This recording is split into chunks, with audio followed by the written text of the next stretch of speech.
Hi guys, இன்றைக்கி நம்ம இந்த வீடியோவில் 6th சோசியல் சயின்ஸ் புக்கில் டேர்ம் 2ல் தேர்ட் லெசன் தான் பார்க்க போகிறோம். இந்த லெசன்லேருந்து அடிக்கடி எக்ஸாமில் கொஸ்டின்ஸ் வந்துருது. என்ன காரணம் அப்படின்னு சொல்லி பார்த்தோன்னா, ரொம்ப முக்கியமான காலகட்டம் என்னென்னா இந்தியன் ஹிஸ்ட்ரியில் சொல்கிறேன். எப்படின்னும் போது நம்ம இதுக்கு முன்னாடி வேத காலம் பார்த்துருப்போம். இப்போ வேத காலம் அப்படின்னும் போது அவங்க பார்த்தோன்னா முன் வேத காலத்தில் நாடோடி முறை வாழ்க்கை தான் வாழ்ந்துருப்பாங்க. அவங்க கிமு 1000 கங்கை சமவெளி பகுதியில் கிழக்கு நோக்கி நகர்ந்து இந்த கங்கை சமவெளியில் குடியேற ஆரம்பிக்கிறாங்க. குடியேறதுன்னா அந்த இரும்பு பயன்படுத்தி அவங்க தங்கறதுக்கான இடமும் வேளாண் விளை நிலங்களையும் பெருசாக்கி விளைச்சல் அதிகரிச்சதன் மூலிமா அவங்களுக்கு வேறு இடத்துல போக வேண்டிய அவசியம்ன்றது இல்லாமல் போயிடுச்சு. அப்படின்னும் போது மக்கள் அங்கேயே தங்கி வாழ ஆரம்பிச்சாங்க. அப்படின்னும் போது அந்த இடத்துல கொஞ்சம் நாளடைவில் என்ன ஆகுதுன்னா, அது ஒரு தனியாக அவங்க அரசு பகுதியாக அது மாறுது. அது பார்த்தீங்கன்னா ஒரு தனியாக ஒரு குடியரசாக மாறுது. இப்படி அங்கங்கே ஒரு சின்ன சிற்றரசுகளாக மாறினவங்க ஒரு குறிப்பிட்ட காலத்துக்கு அப்புறம் என்ன ஆகுதுன்னு போது அந்த பல ஜனபதங்கள், அதாவது பல இனக்குழுக்கள் சேர்ந்து என்ன ஆகுதுன்னா மகா ஜனபதங்களை எழுச்சி அடைகிறாங்க. அந்த மாதிரி பார்த்தோன்னா 16 மகா ஜனபதங்கள் இருந்திருக்கும். அதில் குறிப்பிட்டு சொல்லணும்னா மகதம் அப்படின்ற மகா ஜனபதம் மிகப்பெரிய எழுச்சி அடைஞ்சு அவங்க ஒரு பேரரசாக உருவெடுத்திருப்பாங்க. அதுதான் அந்த பாடத்தோட டாப்பிக்காக இருக்கும். குடித்தலைமையிலிருந்து பேரரசு வரை அப்படின்றது நாங்கள் அந்த பாடத்தில் உள்ள ரொம்ப இன்ட்ரெஸ்ட்டாக இருக்கும். இந்த பாடத்தில் எக்ஸாம் பாயிண்ட் ஆஃப் வியூவில் ரொம்ப முக்கியமான பாயிண்ட்ஸ்லாம் அதில் நிறைய இருக்கும். அந்த புத்தகத்தை எழுதினவங்க, அதேமாதிரி பார்த்தோன்னா இந்த அசோகர், அந்த மாதிரி பார்ப்போம். நிறைய கல்வெட்டுகள், அவங்களோட நிர்வாக முறை, அந்த மாதிரி நிறைய பார்க்க போகிறோம். ரொம்ப இன்ட்ரெஸ்ட்டாக இருக்கும். வாங்க பார்க்கலாம். ஃபஸ்ட்டு பார்த்தோன்னா சமூகத்தை மாற்றியதில் இரும்பின் பங்கு. இப்போது இரும்பின் பங்கு ரொம்ப முக்கியமாக இருந்திருக்கு. என்ன காரணம் அப்படின்னும் போது, இரும்புக்கு முன்னாடி மக்கள் நாடோடி வாழ்க்கை முறை தான். அவங்க அப்படியே கிடைக்கிற இடத்துல அப்படியே இருந்துட்டு அவங்களுக்கு தேவையானதெல்லாம் அந்த இடத்துல கிடைச்சதுக்கப்புறம் அந்த இடத்த கைவிட்டுட்டு அப்படியே வேறு பகுதிக்கு மூவாயிரம் போயிட்டு தான் இருந்தாங்க. இந்த இரும்பு கிடைச்சதுக்கப்புறம் என்ன பண்ணுறாங்க அப்படின்னும் போது, இந்த கங்கை சமவெளி பகுதி அப்படின்றது ஒரு எப்பயுமே பார்த்தோன்னா ஹிமாலயா சைடில் இருக்கிறதுன்னு வச்சுக்கோங்க. வட இந்தியாவில் கங்கை சமவெளி பார்த்தோன்னா ஹிமாலயா பகுதியில் இருக்கிறது தான். ஹிமாலயாவில் பார்த்தோன்னா அது கங்கை ஆறு, ஹிமாலயில் உற்பத்தி ஆகிற ஆறுகள் எல்லாமே அது வற்றாத ஆறுகள்னு சொல்லுவோமா. அப்படின்னும் போது அந்த இடத்துல மண் அப்படிங்கிறது வளமான மண்ணாகவும் அதேமாதிரி விளைச்சலுக்கு ஏற்ற உகந்த இடமாகவும் இருக்குது. அது ஒரு காரணம். அதேமாதிரி பார்த்தீங்கன்னா இரும்பு பயன்படுத்திட்டு இவங்க என்ன பண்ணுறாங்கன்னா, இருக்க நிலங்கள் இப்போ நம்ம எல்லாம் நிலத்தை வேளாண்மை செய்யணும், நாமளே என்ன பண்ணுவோம், சுத்தம் பண்ணி ரொட்டேட்டர்லாம் அடிப்போம் இல்லையா. அந்த மாதிரி இந்த இரும்பு பயன்படுத்தி இவங்க இந்த நிலத்தை பெருசாக்குறாங்க. பெருசாக்கி வேளாண் விளைச்சல் அதிகரிச்சிருது. அப்படி விளைச்சல் அதிகரிச்சதுனால அவங்களுக்கு தேவையை மீறி உபரியும் வந்துருது. அதேமாதிரி இரும்பு இருந்ததுனால இரும்பை பயன்படுத்திக்கிட்டு கைவினை பொருட்களும் மிக எளிமையாக செய்ய முடிஞ்சது, விரைவாக செய்ய முடிஞ்சதுனால இது வணிக மாற்றத்துக்கு கொண்டு போகுது. அடுத்த கட்டமாக இவங்க உபரியெல்லாம் என்ன பண்ண போகிறாங்க, அவங்களே வச்சிருந்தது வீணாக போகிறதுக்கு. இப்போ ஏன் இருக்கிற நெல் அதிகமாக இருக்குன்னா அடுத்தவங்க கொடுத்து நமக்கு தேவையான தானியத்தை வாங்கிக்கலாம் இல்லையா. அந்த மாதிரி ட்ரேட் பண்ண ஆரம்பிக்கிறாங்க. இந்த மாதிரி ட்ரேட் பண்ண ஆரம்பித்த உடனே என்ன ஆகுது அப்படின் போது வணிகங்களும் பெருகுது. அப்புறம் நகரம் அதுக்கு ஒரு ட்ரேட் பண்ணுறதுன்னு ஒரு இடத்த ஃபிக்ஸ் பண்ணி என்ன பண்ணுறாங்க அப்படின் போது நகரங்களும் பெருநகரங்களும் அந்த இடத்துல உருவாக ஆரம்பிக்குது. இப்படி தான் இந்த இரும்பு பயன்படுத்துறதுல இருந்த 16 மகா ஜனபதங்களில் மகதம் மிகப்பெரிய எழுச்சியை பெறுறாங்க. என்ன காரணமோ அங்கே இருந்த சுற்றுச்சூழல் அவங்களுக்கு இயற்கை சூழல் ரொம்பவுமே ஹெல்ப் பண்ணியிருக்குன்னு சொல்லலாம். நல்ல வளமான காடுகளாகட்டும், வளமான மண்ணாகட்டும், இரும்பை பயன்படுத்துகிற நிபுணத்துவமாகட்டும் மகதம் அப்படின்றது பார்த்தீங்கன்னா ரொம்ப ஒரு எக்ஸ்போர்ட்டாக இருந்திருக்காங்கன்னு சொல்லலாம். அப்படி பார்க்கும்போது இந்த மாதிரி மகதம் ஒரு பேரரசாகவே எழுச்சி பெற்றிருப்பாங்க. மற்ற 16 மகா ஜனபதங்களை காட்டிலும் இந்த மகதம் மிகப்பெரிய பேரரசாக இதை பயன்படுத்திக்கிட்டு அவங்களுக்கு வருவாயும் அதிகமாக அதிகரிச்சிருக்கும். அதனால் அந்த காட்டில் இருக்கிற பொருட்களை வச்சுக்கிட்டு என்ன பண்ணுறாங்கன்னா, தன்னோட கட்டுமானத்தை டெவலப் பண்ணுறது, தனக்கு படைகளுக்கு தேவையான அந்த காட்டிலேருந்து யானைகளை பிடிச்சி தன்னோட படைகளை பலப்படுத்திக்கிறது, அந்த மாதிரி பார்த்தோம்னா நிறைய விஷயங்கள் அந்த மகதம் பண்ணியிருப்பாங்க. வாங்க பார்க்கலாம். சரி, இப்போ 6ஆம் நூற்றாண்டு தான் நம்ம பார்க்குறோம். இப்போ கிமு 6ஆம் நூற்றாண்டில் வட இந்தியாவில் 2 வகையான அரசுகள் இருந்திருப்பாங்க. ஒன்று பார்த்தோன்னா கணா அப்படின்னு சொல்லக்கூடிய சரிசமமான சமூக அந்தஸ்தை கொண்ட மக்களை குறிக்கும். இந்த கணான்ற சொல்லி என்ன பொருள்னா, சரிசமமான சமூக அந்தஸ்தை கொண்ட மக்களை குறிக்கும் அப்படின்றது தான் பொருள். இப்போ சங்கா அப்படின்னா என்னதுன்னா மன்றம் அப்படின்றது பொருள். சரியா? இப்போ கனசங்கம் அப்படின்னு 2 சேர்ந்து சொல்லணும்னா, சிறிய நிலப்பகுதியில் வாழ்கிற மேட்டுக்குடி மக்களை கொண்ட குழுவால் ஆளப்படுது. ஒரு குழுவாக சேர்ந்து அவங்களாம் முடிவெடுத்து ஜனநாயக முறைப்படி அப்பயே ஆட்சி செஞ்சிருக்காங்க. அதுதான் சமத்துவ மரபுகளை எல்லாத்துக்கும் சரிசமமான வாய்ப்புகள் வழங்கி சமத்துவ மரபின் மூலியமா ஆட்சி செஞ்சிருப்பாங்க. இன்னொன்று பார்த்தீங்கன்னா முடியாச்சுன்னா ஏற்கனவே தெரியுமா மன்னராட்சி தான். அதாவது அவங்க பரம்பரை வம்சாவளிகள் மட்டும் ஆட்சி செஞ்சுட்டு வராங்க. அங்கே ஒரு குடும்பமே ஆட்சி செஞ்சிருப்பாங்க. இப்போ அப்பா இருக்காருன்னா அடுத்தவங்க மகன், அடுத்து இவருக்கு பிறக்கிற மகன் அப்படின்னு பார்த்தீங்கன்னா முடியாட்சி முறை கொண்டு போயிருப்பாங்க. அதனால இந்த கனசங்கம்னா சரிசமமான சமூக அந்தஸ்தை கொண்ட மக்களை குறிக்கும். அதே மாதிரி பார்த்தீங்கன்னா சமவாய்ப்பு முறையில் என்ன பண்ணுறாங்க, கனசங்கம்னா ஒரு நிலப்பகுதியில் வாழ்கிற மக்கள் பார்த்தீங்கன்னா சமத்துவ மரபுகளை பின்பற்றி எல்லாருமே ஆட்சி செஞ்சுருப்பாங்க. அதே இந்தாண்ட முடியாட்சின் போது வைதிக வேத மரபுகளை பின்பற்றுவங்க. அவங்க என்ன பண்ணுறாங்கன்னா, ஒரு பரம்பரை ஆட்சி முறையை முடியாட்சி அவங்க மட்டுமே, ஒரு அரசனோ அரசியோ அவங்க மட்டுமே ஆட்சி செஞ்சுட்டு வரது தான் இந்த மன்னராட்சி அல்லது முடியாட்சின்னு சொல்லலாம். சரி, இப்போ ஜனபதங்களும் மகா ஜனபதங்களும் அப்படின்னா என்ன? மக்கள் குழுவாக குடியேறிய தொடக்க காலம். அதாவது பார்த்தோன்னா அந்த மக்கள் குழுவாக எப்போ வாழ ஆரம்பிக்கிறாங்களோ அது கொஞ்ச நாள் கழிச்சு என்ன ஆகுதுன்னு போது ஜனபதங்கள் என்ன ஆகுது, குடியரசுகளாகவும் சிற்றரசுகளாகவும் மாறுறாங்க. சரியா? அந்த கங்கை சமவெளி இரும்பின் பரவலான அந்த பயன்பாட்டின் காரணமாக மக்களுக்கு தேவையான இடமும் வாழ்வாதாரத்துக்கு தேவையான இடங்களும் என்ன பண்ணுது, விரிவடையுது. அப்போ விரிவடையும் போது கூடுதல் மக்கள் அந்த இடத்துல சேர்றாங்கன்னும் போது அந்த இடம் எவ்வளோ பெரிய, ஃபஸ்ட்டு ஒரு வீடு கட்டின இடத்துல இன்றைக்கி ஒரு 100 வீடாக இருக்குன்னா அந்த இடம் இன்றைக்கி எவ்வளோ பெரிய ஜனபதமாக மாறி இருக்கும். அது தனியாக ஒரு சிற்றரசாகவே அவங்களுக்குள்ளே நிர்வாக வசதி எல்லாமே அதுக்கப்புறம் நாளடைவில் தேவைப்பட்டிருக்கும் அவங்களுக்கு. சரிங்களா? அந்த மாதிரி பார்த்தோம்னா ஒரு குழுவாகவே சேர்ந்து வாழ ஆரம்பிச்சு மிகப்பெரிய குழுவாக சேர்ந்து ஒரு சிற்றரசாகவே மாற்றம் பெற்றிருக்காங்கன்னு சொல்லலாம். அந்த மாதிரி படிப்படியாக மாற்றம் பெற்றவங்க ஒரு மகா ஜனபதம், ஒரு பேரரசாகவே எழுச்சி பெற்றிருப்பாங்க. சரிங்களா? அதுதான் பார்க்குறோம். மொத்தம் எத்தனை மகா ஜனபதங்கள்னா 16 மகா ஜனபதங்கள் இருக்கும். சரிங்களா? இவங்க வந்து பார்த்தோன்னா அதான் முன்னாடியே சொன்ன மாதிரி தான் நாடோடி வாழ்க்கை முறையிலேருந்து இவங்க குடியேறின பின்னாடி என்ன பண்ணுறாங்க, அந்த அப்படியே சமூகமே என்ன ஆகுது அப்படிங்கும்போது சமூகமே மாற்றம் அடையுது. என்னன்னா அவங்க வந்து வணிகம் அந்த மாதிரி வந்து பார்த்தோன்னா செஞ்சு என்ன பண்ணுறாங்க, ஒரு நாடோடி வாழ்க்கை முறையாக இருந்த அவங்க இன்றைக்கி ஒரு இடத்துல தங்கி இரும்பை பயன்படுத்தி அவங்களோட இருந்த பகுதிகளே மக்கள் தொகையும் பெருகுது. அதேமாதிரி அவங்களுக்கு தேவையான வேளாண் விளைச்சலும் வந்து அதிகரிக்கிறதுக்காக நிலங்களும் வந்து சீரமைக்கப்படுது. இந்த மாதிரி பிளான் பண்ணி பக்காவாக வந்து பார்த்தோம் அப்படின்னா அவங்களோட விளைச்சலிருந்து கைவினைப் பொருட்கள்லேருந்து எல்லாமே அதிகரித்த பின்னாடி வணிகம் செய்ய ஆரம்பிக்கிறாங்க இல்லையா. அந்த வணிகம் செய்யப்பட்ட பின்னாடி இவங்களுக்கு வந்து மையப்படுத்தப்பட்ட ஒரு தரம், ஒரு அரசாங்கம் அப்படின்றது ரொம்ப அவசியமாயிருச்சு. இப்போ நம்மளே இருக்கணும் இன்றைக்கே வந்து பார்த்தோம்னா நம்ம என்ன அரசியலை குறை சொன்னாலுமே அரசாங்கம் அப்படின்ற ஒன்று இல்லைன்னும் போது நமக்கு எல்லாத்துக்குமே எல்லா விஷயமே போய் சேராது இல்லையா. சரி, அந்த மாதிரி வந்து பார்த்தோன்னா எல்லாத்துக்குமே வந்து ஒரு அரசாங்கம், மையப்படுத்தப்பட்ட அரசாங்கம், ஒரு வலுவான ஆட்சி அப்படின்றது வந்து பார்த்தோன்னா இவங்களுக்கு தேவைப்படுது. 16 மகாஜன பதங்கள் இருக்குது. அந்த 16 மகாஜன பதங்களையும் இந்த பாக்ஸில் கொடுத்துருக்காங்க, அதை பார்த்துக்கோங்க. என்னென்ன மகாஜனா, குரு பாஞ்சாலம், அங்கம் மகதம், வஜ்ஜி, காசி மல்லம், கோசலம், அவந்தி சேதி, வத்சம் மத்சயம், சூரசேனம், அஸ்மகம், காந்தாரம் மற்றும் காம்போஜம் அப்படின்றது தான் அந்த 16 மகாஜன பதங்கள். இதில் முக்கியமாக நம்ம எந்தெந்த மகாஜன படிப்போம்னா 4 மகாஜன பதங்கள் தான் படிக்க போகிறோம் இந்த டாப்பிக்கில். அதில் வந்து பார்த்தோன்னா மகதம், இது எந்த பகுதியில் இருந்ததுன்னா பீகார் பகுதியில் இருந்தது. அவந்தி அப்படின்றது உஜ்ஜயினி பகுதியில் இருந்தது. கோசலம் அப்படின்றது கிழக்கு உத்தரப்பிரதேசம் பகுதியில் இருந்த ஒரு ஜனபதம். வத்சம் அப்படின்றது கோசாம்பி அப்படின்ற இடத்துல, அலகாபாத்தில் இருக்கிற கோசாம்பின்ற இடத்துல வந்து பார்த்தோன்னா வத்சம் அப்படின்ற ஒரு மகாஜனபதம் வந்து அந்த இடத்துல இருந்திருக்கு. சரிங்களா. மகதத்தின் எழுச்சிக்கான காரணம் இதுதான் முன்னாடியே நம்ம சொன்ன மாதிரி தான். மகதம் வந்து கங்கை சமவெளி பகுதியில் இருந்ததுனால நல்ல வளம் மிகுந்த மண். சரிங்களா. அதனால் வந்து வேளாண் விளைச்சலும் அதிகரிச்சிருக்கும். இவங்களுக்கு வந்து அரசுக்கு தேவையான கணிசமான வருவாய் வந்து பார்த்தோம்னா இந்த விளைச்சலே, வேளாண் விளைச்சலே கொடுத்துருக்கும். அது மட்டும் இல்லாமல் நல்ல அடர்ந்த ஃபாரஸ்ட் அப்படின்றதுனால கட்டுமான தேவைகளுக்கு தேவையான மரங்களும், அதேமாதிரி அவரோட படைகளுக்கு தேவையான யானைகளுமே வந்து கிடைச்சிருக்கும்.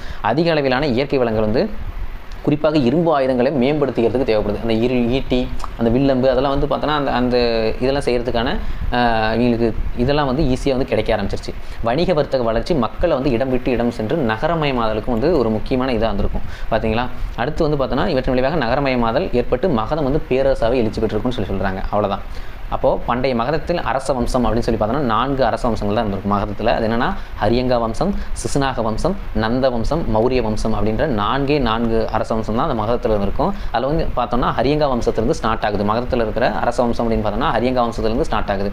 சரி, மகதத்தின் படிப்படியான அரசியல் மேலாதிக்க வளர்ச்சி அப்படின்றது ஹரியங்கா வம்சத்தை சேர்ந்த பிம்பிசாரர் அப்படின்றவரோட காலத்திலேருந்து தொடங்குது.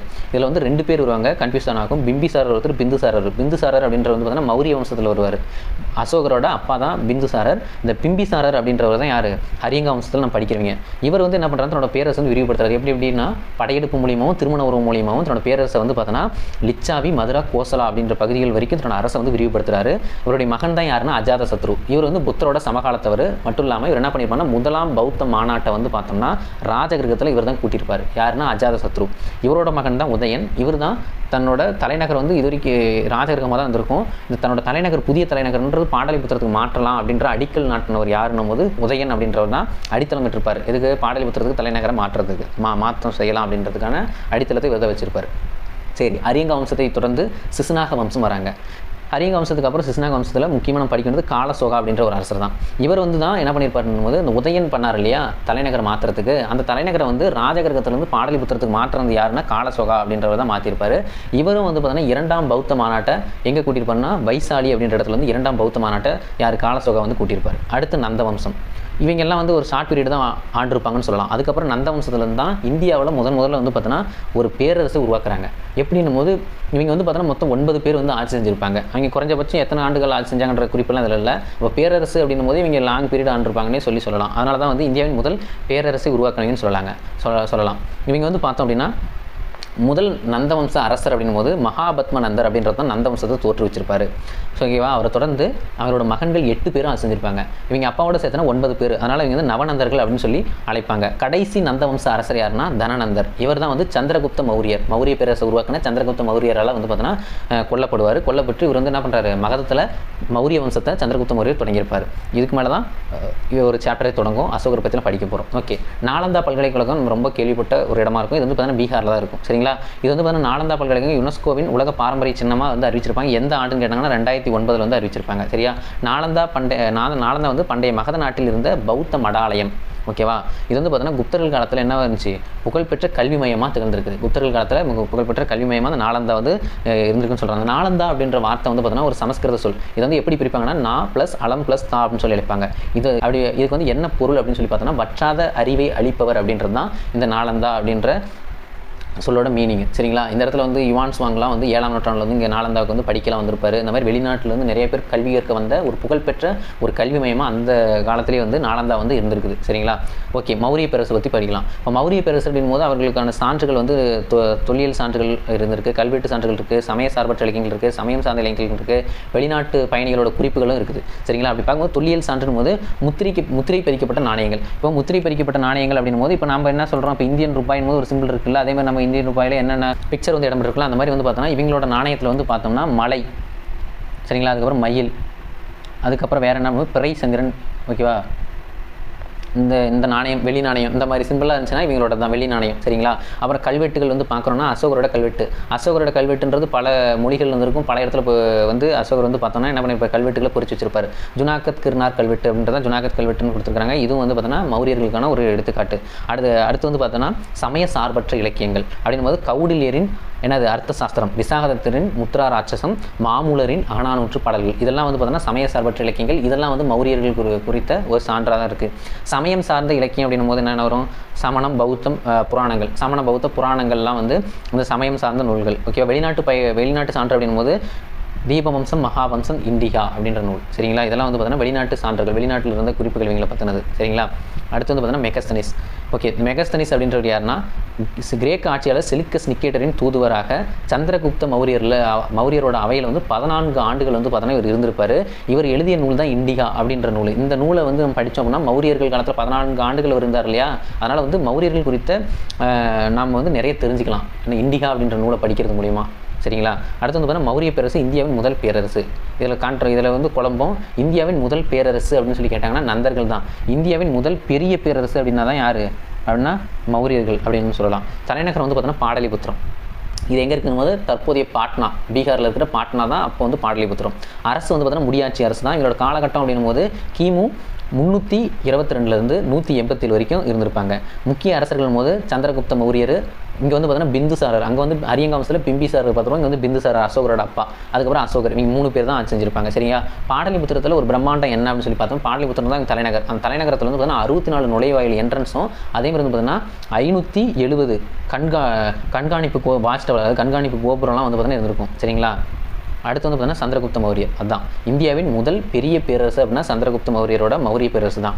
இந்தியாவின் முதல் பேரரசு அப்படின்னு மட்டும் கேட்டாங்கன்னா யார், நந்தவம்ச அரசு தான் இந்தியாவின் முதல் பேரரசு. முதல் பெரிய பேரரசுனா சந்திரகுப்த மௌரிய காலத்தில் ஆட்சி செஞ்ச மௌரிய பேரரசு தான் சரியா. இவர் வந்து பார்த்தீங்கன்னா மகதத்தில் வந்து சந்திரகுப்த மௌரியர் தான் தனநந்தரை கொண்டு என்ன பண்ணுற மௌரிய பேரரசு மகதத்தில் நிறுவுறாரு.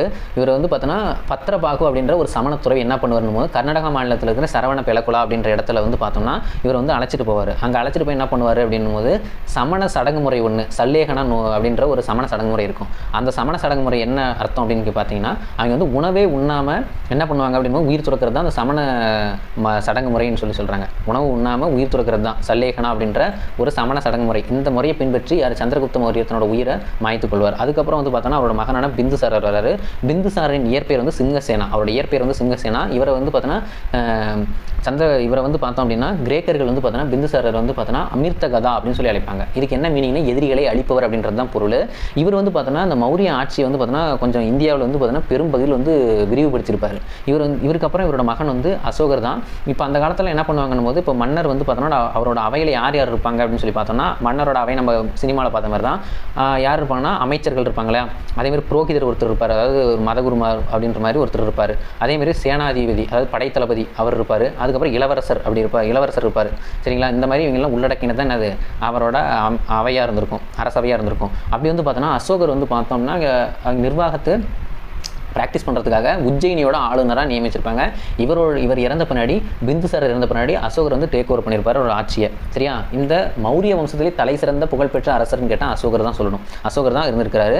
இவர் வந்து பார்த்தோன்னா தேவனாம் பிரியர் அப்படின்னு சொல்லி அழைப்பாங்க. இதுக்கு என்ன மீனிங்னா கடவுளுக்கு பிரியமானவர் அப்படின்றது தான் மீனிங். அசோகர் வந்து பார்த்தோம்னா கிமு 261 அசோகர் வந்து 2 பேஸ் இருக்கும். அசோகர் வந்து பார்த்தோன்னா ஒரு கொடிய அசோகர்னு ஒருத்தர் இருந்திருப்பார். அதுக்கப்புறம் வந்து நீதிமான அசோகர், அதாவது சந்த அசோகர் தம்ம அசோகர்னு 2 வகையாக பிரிப்பாங்க. இந்த கலிங்க போர் பேஸ் பண்ணி தான் கலிங்க போருக்கு முன்னாடி வரைக்கும் இவர் வந்து கொடூரமான போர்கள்லாம் புரிஞ்சுட்டு இருந்திருப்பாரு. இந்த கலிங்க போருக்கு அப்புறம் இவர் என்ன பண்ணியிருப்பார், பௌத்த மதத்தை தழுவி என்ன பண்ணியிருப்பார், தர்மத்தை வந்து உலகம் முழுக்க பரப்பணும் அப்படின்னு சொல்லி இவர் நிறைய விஷயங்கள் முன்னெடுத்திருப்பார். அதுதான் இங்கே சொல்கிறாங்க. படையெடுத்த பின்னாடி அதாவது கிமு 261 கலிங்கத்தின் மீது போர் தொடுக்கிறாரு. அந்த போரில் வெற்றி பெற்ற பின்னாடி என்ன பண்ணுறாரு அப்படின் போது அந்த போரோட துயரத்தை பற்றி தன்னோட கல்வெட்டுகள்லாம் இவர் வந்து பொறிச்சிருப்பார். இந்த மாதிரி நிறைய பேர் மடிஞ்சதை பார்த்துட்டு இவர் என்ன பண்ணுறாருன்னா இனிமேல் போரே தொடுக்க போகிறதுலன்ற முடிவெல்லாம் எடுத்திருப்பாரு அப்படின்லாம் சொல்லுவாங்க. சரிங்களா? கலிங்கத்தை கைப்பற்றினார். போரின் பயங்கரத்தை குறித்து ஒரு 13ஆம் தூண் கல்வெட்டு மொத்தம் வந்து பார்த்தோன்னா ஒரு நிறைய தூண்களையும் குகைகளிலும் சுவர்களிலும் என்ன பண்ணியிருப்பாருன்னா பொறிச்சு வச்சிருப்பார் நிறைய விஷயங்களில். அந்த மாதிரி வந்து பார்த்தோன்னா 13வது பாறை தூண் கல்வெட்டில் என்ன பண்ணி கலிங்க போரின் பயங்கரத்தை குறித்து வந்து விவரிச்சிருக்கிறார். இந்த கலிங்க போரோட ஆண்டெல்லாம் அடிக்கடி கேட்கக்கூடிய ரிப்பீட்டட் கொஸ்டின் தான். சரி, அசோகர் ஒரு பிரகாசமான நட்சத்திரம் போல இன்று வரை ஒளிர்கிறார் அப்படின்னு சொல்லி பார்த்தீங்கன்னா ஹெச்சி வெல்ஸ் அப்படின்றவர் வந்து ஒரு வரலாற்று அறிஞர் வந்து சொல்லியிருப்பார். சரிங்களா? அப்போது சொன்னாலே 2 பேஸில் அசோகர் இருந்திருப்பார், கொடி அசோகர், தம்ம அசோகர்னு. அதாவது கலிங்க போருக்கு முன்னாடி ஒரு பௌத்த மதத்தை தழுவிடுறாரு. அதுக்கப்புறம் தர்மத்தின் கொள்கைகளை பரப்புவதற்காக இவர் என்ன பண்ணுறாரு, நாட்டின் பல்வேறு பகுதிகளுக்கு சுற்றுப்பயணம் மேற்கொள்கிறாரு. அது மட்டும் இல்லாமல் இவர் இந்த அசோகரின் 2ஆம் தூண் கல்வெட்டு அப்படின்றது வந்து பார்த்தோன்னா தர்மத்தின் பொருள் குறித்து விவரிக்கும். சரிங்களா? 13வது பாறை தூண் கல்வெட்டு என்ன சொல்லும், கலிங்க போரின் பயங்கரத்தை விவரிக்கும். 2ஆம் தூண் கல்வெட்டு என்ன சொல்லுது அப்படின்போது தர்மத்தின் பொருள் குறித்து விளக்கும். சரிங்களா? அவ்வளோதான். இது அனைத்து மதங்களையும் சாராம்சமாகவே விளங்கியிருக்கும் அப்படின்னு சொல்லி சொல்கிறாங்க. சரிங்களா? அதுக்கடுத்து இவர் வந்து பார்த்தோன்னா முக்கியமாக இவர் வந்து பார்த்தோன்னா நிறைய கல்வெட்டுகள் வந்து கொண்டு வந்திருப்பாருன்னு சொல்லி பார்த்தோம் இல்லையா? அதெல்லாம் என்னென்ன கருத்தை வந்து முன் வச்சிருக்கோம் அப்படின்னு சொல்லி பார்த்தோம் அப்படின்னா இரக்க உணர்வு, அறக்கொடை, அதாவது பார்த்தீங்கன்னா நம்ம அடுத்தவங்களுக்கு உதவி செய்கிறதான் சொல்கிறாங்க. தூய்மையாக இருக்கணும், புனிதத்தன்மையோடு இருக்கணும், சுய கட்டுப்பாடு இருக்கணும், உண்மையாக இருக்கணும். இந்த ஆசிரியர்கள், மூத்தோர்கள், அதுக்கப்புறம் வந்து பார்த்தோன்னா பெற்றோர்களுக்கெல்லாம் நம்ம என்ன பண்ணணும், மரியாதையோடு நடந்துக்கணும் அப்படின்றது தான் இவரோட கான்செப்டாக இருந்திருக்கும். சரிங்களா? சரி, நம்ம சாரநாத் தூண் அப்படின்னு சொல்லி ஒன்று பார்த்துருப்போம். அதில் வந்து அதோட சிகரம்னா எதுவும் இல்லை, அந்த உச்சி பகுதியை தான் சிகரம்னு சொல்லுவோம். ஒரு உயரமான மலையே இருக்குதுன்னா அந்த மலையோட உயரமான பகுதி தான் நம்ம சிகரம்னு சொல்லுவோம். அந்த மாதிரி இவரோட ஒரு தூண் வந்து இருக்குது. அந்த தூணோட உச்சியில் வந்து பார்த்தோம் அப்படின்னா என்ன இருக்குன்னு போது நம்ம தேசிய சின்னமாக இன்றைக்கி நம்ம பார்த்துட்டு இருக்கிற அந்த நான்முக சிங்கம் அப்படின்றது வந்து பார்த்தீங்கன்னா அங்கே தான் இருக்கும். இந்த சிங்கத்துக்கு கீழே பார்த்தீங்கன்னா அசோக சக்கரத்தில் இருக்கிற அந்த சக்கரம் வந்து பார்த்தீங்கன்னா அந்த சிங்கத்துக்கு கீழே வந்து இருக்கும். சரிங்களா? இது வந்து பார்த்தீங்கன்னா எப்போ இது வந்து எங்கேருந்து எடுத்துக்கிட்டாங்கன்னா சாரநாத் தூண், அசோகருடைய சாரநாத் தூண்லேருந்து தான் இந்த தேசிய சின்னமானது எடுத்துக்கொள்ளப்பட்டுச்சு அப்படின்னு சொல்லி சொல்கிறாங்க. சரி, இந்த அப்படி ஒரு கொஸ்டின் பார்த்துட்டு போயிடலாம்.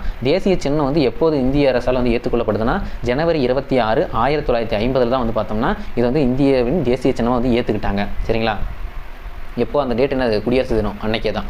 சரி, இவர் வந்து பார்த்தோம் அப்படின்னா அந்த தர்மத்தை பற்றி நிறைய இடத்துல பரப்புவதற்காக பல விஷயங்கள் செஞ்சிருப்பாருன்னு சொல்லி பார்த்தோம்னா அதில் ஒன்று தான் யாருன்னா தன்னோட மகன் மஹிந்தாவையும் மகள் சங்கமித்ராவையும் இலங்கைக்கு அமைச்சிருப்பார். இந்த மாதிரி வந்து பார்த்தோம்னா இந்த மாதிரி தர்மத்தின் கொள்கை வந்து பரப்புறதுக்காக அமைச்சிட்ருப்பார்.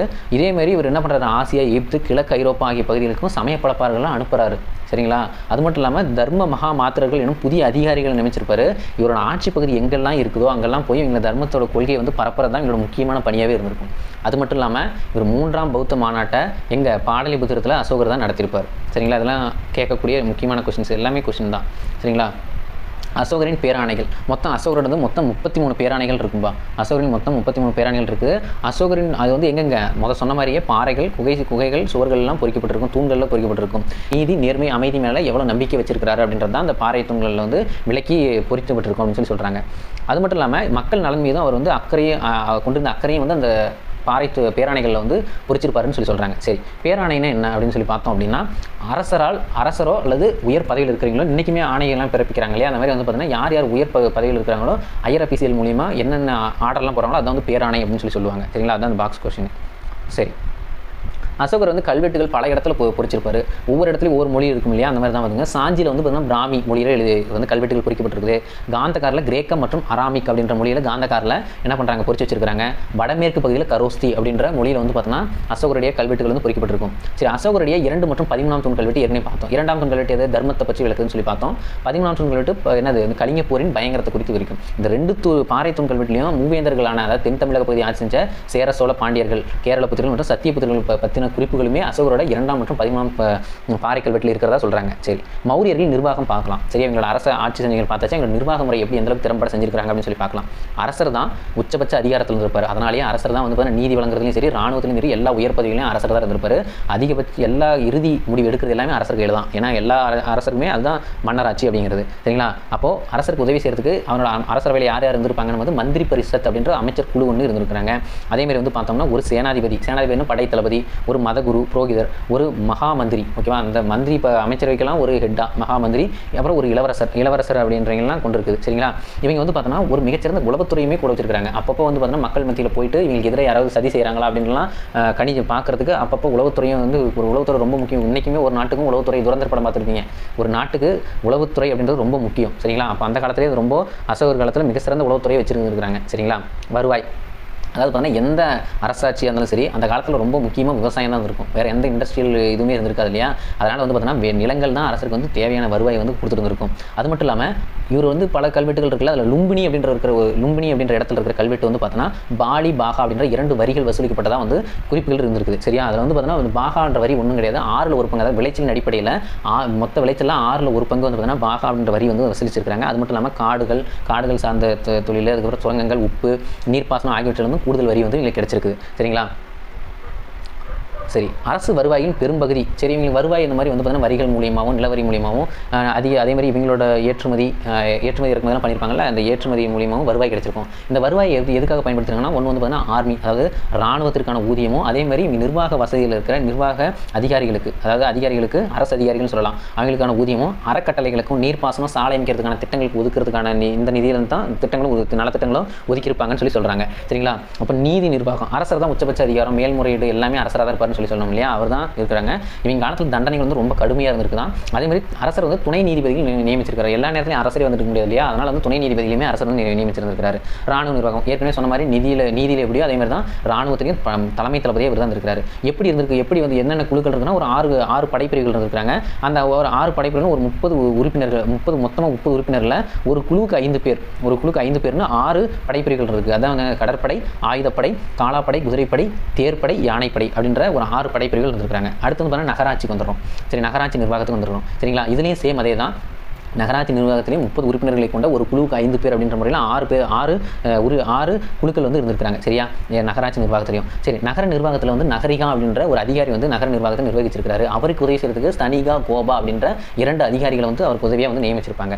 சரிங்களா, அடுத்து வந்து பார்த்தோம்னா இங்கே ஏற்கனவே முன்னாடி நம்ம பார்த்தோம் சான்றுகள் வந்து பார்த்தோன்னா ஜுனாக்கத் அப்படின்ற கல்வெட்டு பார்த்தோம் இல்லையா. அது வந்து என்னன்னா ருத்ரதாமன். ஓகேவா, ருத்ரதாமன் அப்படின்றவர் தான் உருவாக்கியிருக்காரு. இது என்ன எதை பற்றி சொல்லணும்னா, ஜுனாக்கத் கிருனார் கல்வெட்டு, ருத்ரதாமனின் ஜுனாக்கத் கிருனார் கல்வெட்டு சுதர்சனா அப்படின்ற ஏரியை பற்றி தான் சொல்லும். இந்த ஏரி வந்து சந்திரகுப்த மௌரியர் காலத்தில் தொடங்கி அவரோட பேரனான அசோகர் காலத்தில் தான் கட்டி முடிக்கப்பட்டது அப்படின்ற குறிப்பு வந்து பார்த்தோன்னா இந்த ஜுனாக்கத் கிருனார் கல்வெட்டில் இருக்கிறதா சொல்கிறாங்க. சரி, நாணயம், அதான் முன்னாடி பார்த்தோம். இந்த நாணயம் தான் வந்து அந்த அரசு அதிகாரிகளுக்கு ஊதியமாக வந்து வழங்கியிருப்பாங்க. எல்லா நலத்திட்ட உதவிகளும் பணமாக தான் இவங்க வந்து கொடுத்துருக்காங்க. அரசாங்கத்திற்கும் வணிகத்திற்கும் எல்லாத்துக்குமே பணமாக தான் இவங்க செலவிச்சிருக்காங்க. சரிங்களா, இதில் வந்து பார்த்தீங்கன்னா இவங்களோட நாணயம் வந்து வெள்ளி நாணயம் ஒன்று, இன்னொன்று வந்து பார்த்தீங்கன்னா செப்பு நாணயம். வெள்ளி நாணயம் அப்படின்போது நான் முன்னாடியே சொன்ன மாதிரி மயில் அதே மாதிரி மலை, அதே மாதிரி பிறைசந்திரன், இந்த வடிவம் குறிப்பிட்ட வெள்ளி நாணயம். அதே மாதிரி மசாகாஸ் அப்படின்ற செப்பு நாணயத்தையும் பயன்படுத்தியிருப்பாங்க. அப்போ மசாகாஸ் அப்படின்னா செப்பு நாணயத்தை குறிக்குது. வெள்ளி நாணயம் என்னென்ன குறிக்குது? மயில், மலை, அப்புறம் பிறைசந்திர வடிவம். இந்த 3 ஷேப்பு இருந்துச்சுன்னா வெள்ளி நாணயமாக இருந்திருக்குது. சரிங்களா, சரி, வணிகமும் நகரமயமாக்கணும். சரி, வணிகம் செழிப்புறுதுப்பா. இப்போ ஏற்கனவே இங்கே வந்து வணிகம் வந்து பார்த்தீங்கன்னா நல்ல அமோகமாக இருக்குது. என்ன காரணம் போது கங்கை சமவெளியில் வளமான மண், இரும்பு பயன்படுத்தி இவங்க நிறைய விஷயங்கள் வந்து பார்த்தீங்கன்னா இவங்களுக்கு வருவாய் ஈட்டி தரக்கூடிய இயற்கை சூழலே இவங்களுக்கு பெருமளவில் இவங்களுக்கு வருவாய் ஈட்டி தரக்கூடிய அளவில் இருந்திருக்குது. சரிங்களா, இதனால் வந்து என்ன பண்ணுறாங்க, இப்போ ட்ரேடெல்லாம் ஆரம்பிக்கிறாங்க. என்னென்ன பண்ணுறாங்க, இவங்க வந்து பார்த்தீங்கன்னா எந்தெந்த பகுதிகளில் வந்து ட்ரேட் பண்ணி எந்த நாடுகளோடனா கிரேக்கத்தோடு பண்ணியிருக்காங்க. மலேயா, இலங்கை, பர்மானா தற்போது மியான்மர், இந்த நாடுகள்லாம் வந்து வணிகம் வந்து செஞ்சுட்டு இருந்திருக்காங்க. ட்ரேடானது இருந்திருக்குது. அதேமாதிரி வந்து பார்த்தீங்கன்னா நல்ல சிறப்பான துணிகள் வந்து எங்கெங்கே சிறப்பான துணிகள் நம்ம ஏரியாவில் இருக்குன்னா, காசி, பனாரஸ்னு அப்போ சொல்லியிருக்காங்க. காசிலையும் அதாவது வங்காளம், காமரூபம், அஸ்ஸாம் தான் சொல்கிறாங்க. அஸ்ஸாம் வந்து பழைய பேர் வந்து காமரூபம். அதேமாதிரி தமிழகத்தை சேர்ந்த மதுரை, அந்த இடத்துல வந்து பார்த்தோன்னா சிறப்பான துணிகள் வந்து உற்பத்தி செஞ்சிருக்காங்க அப்படின்னு சொல்லி அர்த்த சாஸ்திரத்திலேயே குறிப்புகள் இருந்திருக்குது. ஏன்னா அர்த்த சாஸ்திரத்தில் யார் எழுதுனா, கௌடில்யர் எழுதுனா அர்த்த சாஸ்திரத்தில் எங்கே ஏற்றுமதி நம்ம என்ன செஞ்சிருப்போம் அப்படின் போது சங்கு சிப்பி, ஓகேவா, சங்கு சிப்பி, முத்து, வைரம், அதேமாதிரி வந்து நறுமண பொருட்கள், ஓகேவா, நறுமண பொருட்கள், அதேமாதிரி பருத்தி துணி, இதெல்லாம் வந்து பருத்தி இலை துணி, அதெல்லாம் வந்து பார்த்தோன்னா நம்ம என்ன பண்ணியிருப்போம், ஏற்றுமதி செஞ்சிருப்போம். அது தந்தத்தினாலான, ஏன்னா காடு நம்ம ஏற்கனவே படித்த மாதிரி காடு தானே, அப்போ தந்தத்தினாலான பொருட்கள், அந்த பொருட்களையும் ஏற்றுமதி செஞ்சிருக்கிறோம். நறுமண பொருட்கள் நமக்கு கிடைச்சிருக்காங்க, பட்டை, ஏலம், அந்த மாதிரி தான் நறுமண பொருட்கள் சொல்கிறோம். சரிங்களா, அதேமாதிரி முத்துக்கள், வைரம், கடல் நம்ம கடற்கரையெல்லாம் கிடைக்கிறது தான், அந்த பொருட்களும் ஏற்றுமதி செஞ்சு. இறக்குமதினா குதிரை இறக்குமதி செஞ்சிருக்கிறோம், தங்க இறக்குமதி செஞ்சிருக்கிறோம், கண்ணாடி பொருள், அதேமாதிரி மெல்லிய துணி, அதாவது லெனின் துணி, இன்னைக்கு கூட லெனின் ஷர்ட்லாம் பார்க்குறோம் இல்லையா, அந்த துணி நல்ல மெல்லியதான கைத்தறி துணியை வந்து பார்த்தீங்கன்னா இறக்குமதி நம்ம செஞ்சிருக்கிறோம். சரி, அடுத்து மௌரியர் காலத்தோட கட்டடக்கலை அப்படின்னு சொல்லி பார்க்கும்போது 2 வகையான பிரிக்கிறாங்க. மௌரியர் கால கலை வந்து 2 வகை பிரிக்கிறாங்க. என்னென்ன அப்படின்போது உள்ளூர் கலை வந்து எக்ஸின்னு சொல்லுவாங்க. இந்த எக்ஷன் அப்படின்றது காடுகள் சார்ந்த அதாவது வனம் சார்ந்த கடவுள்னு சொல்லலாம். அங்கே பாருங்க கொடுத்துருப்பாங்க பாக்ஸில், நீர், வளம், மரங்கள், காடுகள், காட்டு சூழல் ஆகியவற்றை சார்ந்த ஒரு கடவுள் தான் இந்த எக்ஷன்ன்றது ஒன்றும் இல்லை. இந்த ஆண் எக்ஷன் வருஷனோட ஃபீமேல் வருஷன் தான் யார் இந்த எக்ஷின்றவங்க, அவ்வளோதான். சரி, அரச கலைகள், அதாவது உள்ளூர் கலைகள், அரச கலைகள் 2 வகை பிரிச்சிருப்பாங்கப்பா. என்னது, இவங்களோட மௌரியர்களால் கட்டிடக்கலையை கலைகளை வந்து என்ன சொல்கிறாங்க, 2 வகை பிரிச்சிருக்காங்க. ஒன்று வந்து உள்ளூர் கலை, இன்னொன்று என்னது அரசக்கலை. அரசக்கலைன்னு போது அரண்மனைகள், ஏன்னா மக்களை வாழ்ந்துருப்பாங்க, அரசர்கள் தான். இப்போ அரசவையில் இருக்கிற அரண்மனைகள், அப்புறம் அங்கே இருக்கிற கட்டடங்கள், ஒற்றைக்கல் தூண்கள், பாறை குடவரை கட்டடங்கள், அப்புறம் ஸ்தூபிகள், இதெல்லாம் வந்து சொல்கிறாங்க. சரிங்களா. அடுத்து வந்து என்ன பண்ணுறோம், ஸ்தூபின்றது என்ன? ஸ்தூபின்றது ஒன்றுமே கிடையாது, புத்தரோட எஞ்சிய எச்சங்கள் மீது கட்டப்பட்டிருக்கிற ஒரு உறுப்பு, உடல் உறுப்புகளின் எச்சங்கள் மீது எச்சங்கள் ஸ்தூபியின் மையத்தில் வைக்கப்பட்டிருக்குது அப்படின்னு சொல்கிறாங்க. இதுதான் வந்து ஸ்தூபின்னு சொல்லுவாங்க. ஸ்தூபி வந்து செங்கல் அல்லது கற்களான ஒரு அரைக்கோள வடிவம். இங்கே பாருங்க கொடுத்துருப்பாங்க, அரைக்கோள வடிவத்தில் கட்டப்பட்டது தான். என்னென்னது புத்தரோட எஞ்சிய உடல் பாகங்களின் எச்சங்கள் மீது அமைக்கப்பட்டிருக்கும்னு சொல்கிறது தான் அந்த ஸ்தூபி அப்படிங்கிறது. என்னது அரைக்கோள வடிவம். அப்போ அந்த என்ன வடிவம்னு கூட கேட்கலாம். சரிங்களா. அடுத்து சாரநாத்தில் உள்ள ஒற்றைக்கல் தூண், இதுதான் நான் முன்னாடி பார்த்தது.